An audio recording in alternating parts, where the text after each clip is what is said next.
बिस्मिल्लाहिर्रहमानिर्रहीम। आज हम बनाएंगे भिंडी जो बहुत ही मज़ेदार बनती है। आपको पता है सुबह सहरी के टाइम हमें कुछ ना मिले तो भिंडी लाजमी चाहिए सहरी में।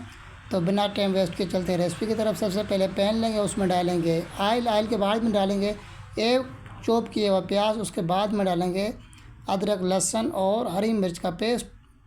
हल्का सा पकाएंगे, उसके बाद में डालेंगे हम इसमें टमाटर का पेस्ट। टमाटर को मैंने मिक्सी में चला के रखा था तो वो चॉप हो गया। उसके बाद में हम पकाएंगे इसको।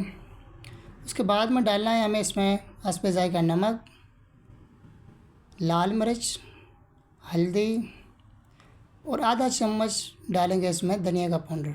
तकरीबन 1 से 1.5 मिनट पकाने के बाद में हम देंगे इसके ऊपर ढक्कन 5 मिनट के लिए। 5 मिनट के बाद में हम डालेंगे इसमें हाफ़ डन भिंडी, हाफ़ फ्राई की हुई भिंडी और अच्छी तरह से मिक्स करेंगे।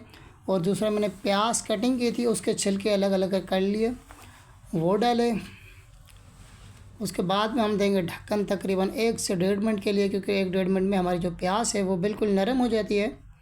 तो इस तरीके से भिंडी बना के खाएँ तो माशाल्लाह तमाम ही बेहतरीन बनती है। तो जज़ाकल्लाह, मिलते हैं एक नई वीडियो में।